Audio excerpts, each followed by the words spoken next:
Ladies and gentlemen, I've misplaced my hat, so I found a replacement, which is something I haven't worn for about 10 or 11 years. So, you know what? I'm actually going to take it off because it's kind of stupid. And my apologies for the rushed look of everything right now. We have moved the studio to somewhere else and still trying to figure out the proper lighting for this room. And I can see there's a little bit of a reverb, so we're going to have to see how that goes. We've got our new rig and everything for the camera for everything that we're going to shoot outside, so we're trying to set it all up. It's a little cramped in here because I chose the smaller room of our new place to set up the studio for Sixth Sense and Dread Central. And as something to note, we'll also be working with Fanbolt, so if you're familiar with Emma Loggins, any of her work, we'll be contributing to them as well.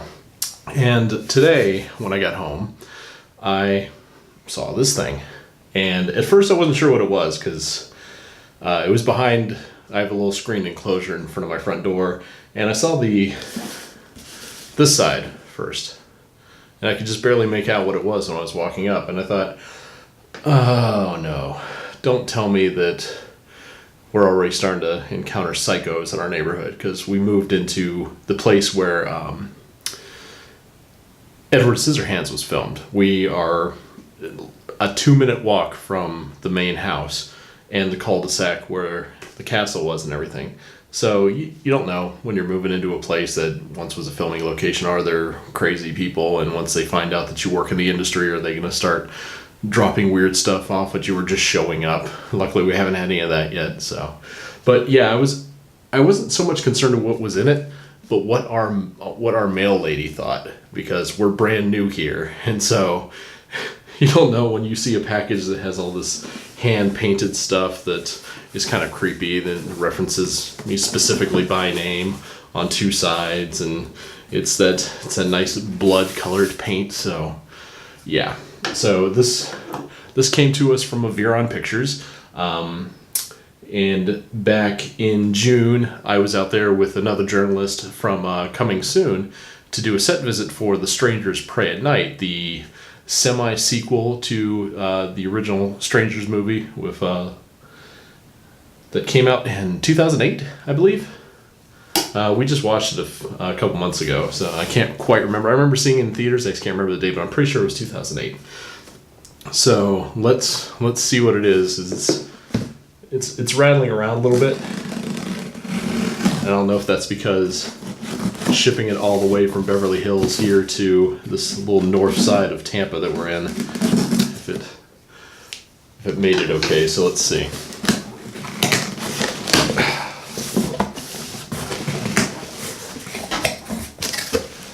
All right, so there's nice red tissue paper that I can reuse, and there's little smiley faced ornaments there. Those are nice. I'll have to keep them away from our daughter so she doesn't break them. Huh. Hello. Get that out of the light there.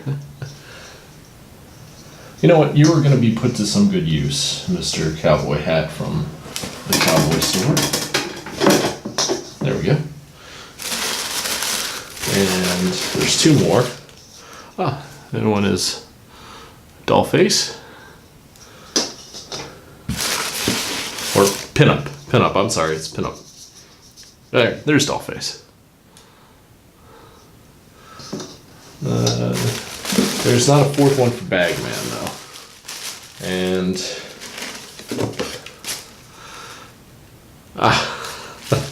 okay. The Stranger's Dreidel Game.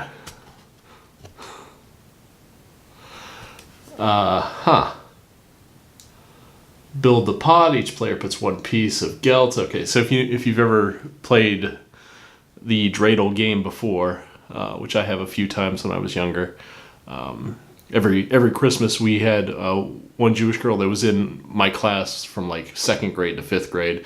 She would always come in during Hanukkah and teach us about Hanukkah, including giving us gifts and teaching us how to play the dreidel game. So I'm kind of really familiar with that, oddly enough. Even though I grew up in a very country part of Tampa, you don't think you'd have, Hanukkah here, but we did, thanks to Thanks to that fellow student. So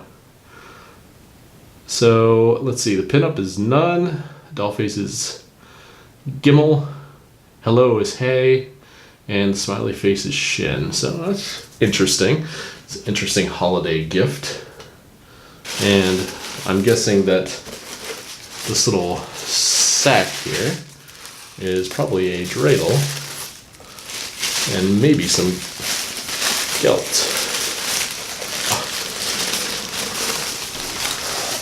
So you do kind of get the Bagman because you get this little sack made out of the canvas material that made up his bag, and the dreidel has the faces printed on them and the hello. All right, so let's see what's in here for our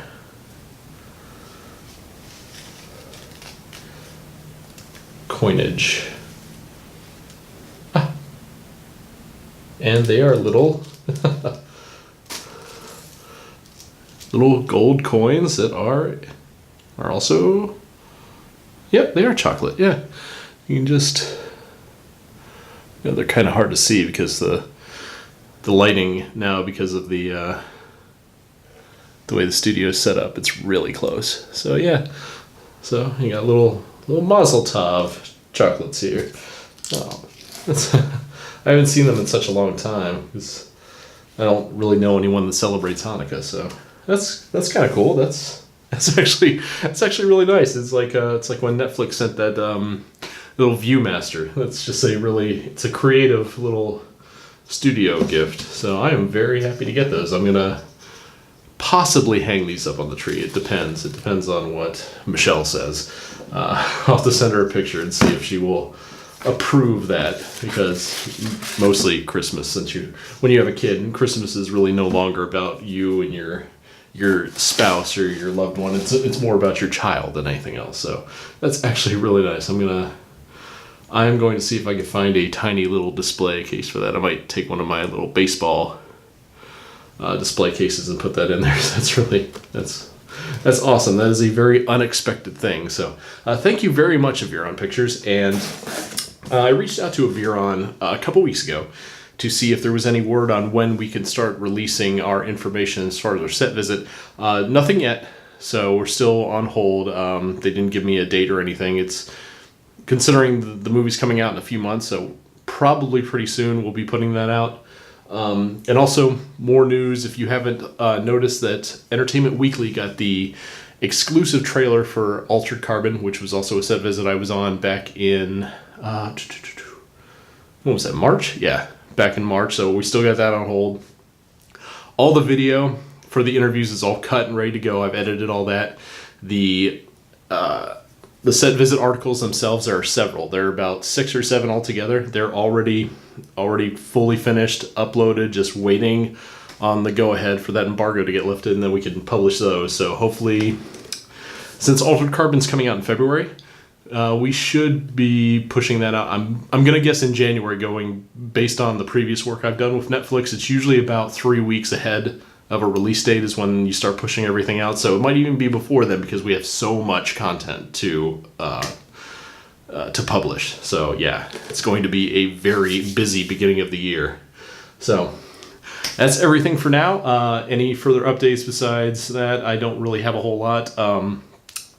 I'm going to be doing less work with Dread Central in the future, and I'm going to be doing more work with Fanbolt at my leisure, since that's how I do things now, since I'm still semi-retired. So I've got some things in the works that we're going to be publishing on Fanbolt.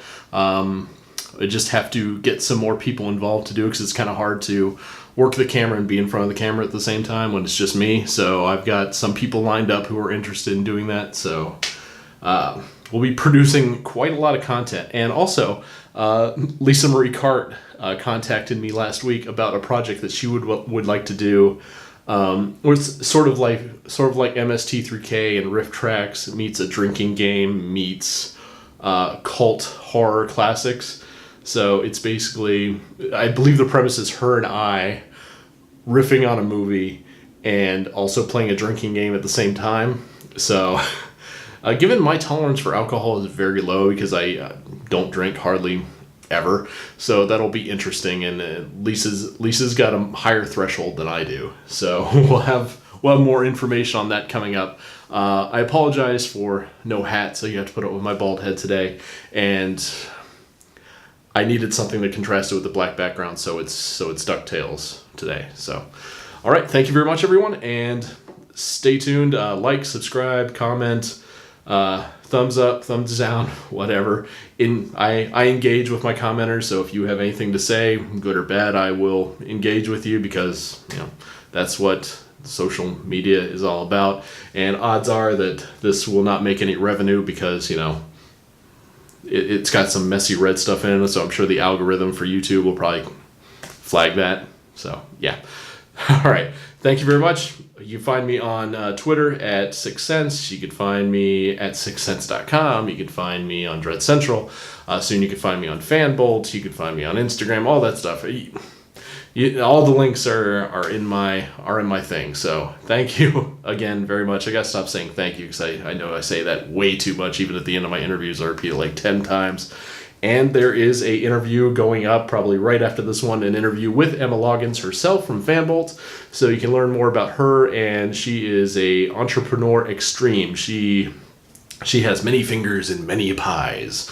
And if you're looking for more female-centric run stuff, she is definitely the person to go to, because she is, her entrepreneurship is geared towards geekdom and female-run businesses, and it doesn't beat me over the head with a message that I'm bad for being male, so that was a bonus.